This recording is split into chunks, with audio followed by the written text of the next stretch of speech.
The Selfish Path to Romance. Download Chapter 1 for free at drkenner.com. And here's the email from a woman who is in love with two men.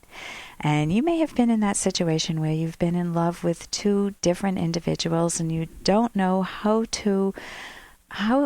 to do. You can't be in love with two people. I mean, you can be in love with them, but you can't live with them and share a day-to-day life with two different individuals. I mean, people try that, but they have to do double bookkeeping in their mind. It's very difficult. Hi, Dr. Kenner. I've fallen in love with two men. I'm married to one of them, my husband, John. I've been under a lot of stress with John for the past 2 years. He's had 9 brain surgeries. John cheated on me just prior to his brain surgeries, and we never had a chance to work on our marriage prior to his illness. A close guy friend, Morris, has supported me through thick and thin. Both of us were angry with the way John treated me when he cheated. Now Morris helps me take care of my husband. He also helps me take care of my handicapped brother and my mother, who had a stroke. Now that's a tough life, to have 3 people that you have to be a caretaker to. I am a good girl and I don't fool around with Morris, but I'm deeply in love with him. Morris says he will wait forever. He tells me that I'm down to earth and loving. He's not interested in anyone else, although he lives with my girlfriend in a financial arrangement. They're not in love. I have had to lie to her because I don't want her to know how connected Morris and I have become. Morris tells me that many women have hurt him and I don't want to hurt him. If my husband passes on, I will marry Morris. I feel sorry for my husband, John. I don't want to hurt him either. I can't hurt anybody. I help a lot of people and always have. I am torn and very anxious. I can't stop loving John and Morris, and I don't want to hurt them. I'm also very insecure. When either man talks to another woman, I feel they may cheat on me. Please advise, Julia.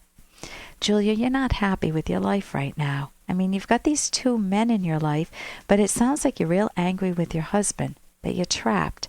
You met another guy, and he's giving you the visibility that you want. You feel valued and cared for and important. He's not going out and cheating on you. And you're also feeling insecure from the affair. I mean, John did have an affair. You guys never had a chance to be able to talk about that. And now it feels like you're having a semi-affair. Even if it's not a sexual affair, it's definitely an emotional affair. And my guess is part of you feels justified and part of you feels guilty. That's why you're hiding it from your friend. So I think you need to be truthful with yourself, to really sit down and to look at what you're doing. You're holding in a lot of pain from being cheated on. There's a book, After the Affair, How to Rebuild Trust When a Partner's Been Unfaithful. I wouldn't recommend that so much for rebuilding trust with John, since it sounds like he may not have the facilities to be able to do that if he's had all these brain surgeries and may be going back in, and his life is heading in that direction. If you really truly value John and decide that he's the love of your life and it was a one-night stand he had, not a long-term affair, and he can repair it, then you've got that book. That's on my website, drkenner.com. But right now it sounds like he's very dependent on you. Now, here's where I see your main problem. Hey, I got to interrupt this because we've got to pay some bills. 30 seconds, that's it. A very quick ad, and then Ellen will be back. Romance. I wish I knew more about what girls want from a relationship. Boy, I wish I knew more about what I want. Where's that ad I saw? Here it is. The Selfish Path to Romance, a serious romance guidebook. Download Chapter 1 for free at selfishromance.com. And buy it at Amazon.com. The Selfish Path to Romance. That is interesting. Now, here's where I see your main problem. You view yourself as a caretaker. That's what you see as a good person. You're taking care of your handicapped brother, your mom who had a stroke, and your husband who's had 9 brain surgeries, and you're furious with him.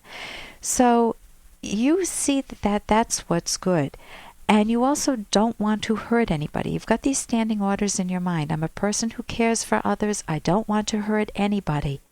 And it sounds very sweet, very nice on the surface, Julia, but you're hurting somebody. You're hurting yourself. And That's why you're anxious. That's why you're paranoid. You've got so many negative feelings. You've got the guilt, the jealousy, the anger, the anxiety, the insecurity. And you don't want to continue sitting on the fence. So I would challenge that policy. Instead of saying, I don't want to hurt anyone, you don't want to say, I want to hurt everyone, or I don't give a damn about anyone. You want to be able to say, I want to be fair to myself. I want to look at my values and my happiness long range and see what makes the most sense for me. You also need to challenge the other thought. I'm a person who cares for others. If that's all you do with your life, I will guarantee you will be embittered. If you have a life of your own, if you have hobbies or leisure activities that you enjoy, a career that you might enjoy, although it sounds like you're doing caretaking full time, if you have other interests in your life, then you're going to feel more fulfilled and happier, and you won't feel as insecure. So here's what I recommend doing. Sit down, write down on paper what you're feeling. You can put this paper through a shredder later so Morris and John don't find it. But look at the caretaker role and be able to challenge that, and to be able to say that the number one person you want to be a caretaker to is yourself. You can still love the other people in your life, but maybe not be overindulgent, or maybe look for some outside help for yourself, maybe from some agencies that can come in and help your brother or your mother, or even John. And then it sounds like you need some clarity with John. You need to be able to talk with him and tell him how hurt and angry you were feeling. And just because he may be hurt that you're addressing this while he's got brain surgery, he's still accountable for his actions. So assuming he hasn't just come out of the operating room, assuming that he's been home for a while and he's had time to recoup a little, you need to be able to vent a little and let him know how hurt and how upset you are. And if you read that book After the Affair, it may help him, if you share some parts of it with him, have some empathy for you. With Morris, you really haven't lived with Morris full time. You're in the dating stage. And when I say dating, I'm not saying that you've slept with him, but you're definitely together all the time. You're considering marrying him. Be careful there. Look at him closely, because you're so eager for any attention or affection or for self-nurturing that Morris may be the ideal man, and he may not be. So just, why have all these other women left him? Is he an alcoholic? Are there parts of his personality that haven't come out, given the fact that you haven't been living under the same roof? And you only know him in a dating context, and people put their best foot forward there. And here's a little more from Dr. Kenner. And here's a woman Kayla, who's had 2 miscarriages. She said, my name's Kayla and I'm so unhappy. I've tried hard to be happy, but it feels like it's not meant to be. I've had 2 miscarriages over the past few months. I went to the doctor and had the blood work done, and tonight they let me know that I had been a little over a month pregnant with twins. It took everything out of me. I won't be happy until I have a baby. Will I ever have a baby? Now, Kayla, the first thought that came to my mind is when I was trying to get pregnant, I knew that I was pregnant. I had the testing kit and there were no surprises. So a lot of questions came to my mind. Since you had no awareness of either of your pregnancies, were they planned? Were you trying to get pregnant? Are you in a situation where it even makes sense to start a family? Are you married? If so, is it a good relationship? Does your husband want a child? Are you both on the same page? Are you emotionally ready for a child? It doesn't sound like it if you're saying I won't be happy unless I have a baby. Are you financially secure with a financial cushion for emergencies? People don't plan for that when they're having kids. If you have a good life otherwise, a good career, a job, and friends, and a hobby, a loving relationship, and you're looking to have a baby, then that's fine. It's very sad, but having a baby isn't the only value in your life.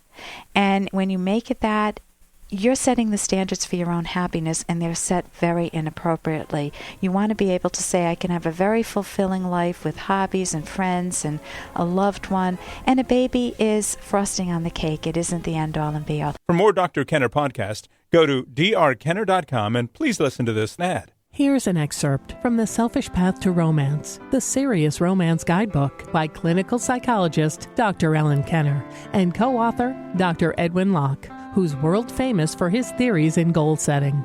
Do you feel at home psychologically with your partner's personality, or is there constant friction or hurt? Do you feel relaxed, in sync, on the same wavelength, or tense, at odds, alienated? Do you enjoy being around your partner, or do you feel relieved to be alone or prefer the company of others?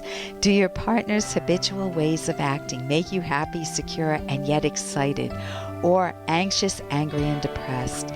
These questions, which can be answered by introspection, will help you identify if you have found your personality soulmate. You can download Chapter 1 for free by going to drkenner.com. And you can buy The Selfish Path to Romance at Amazon.com.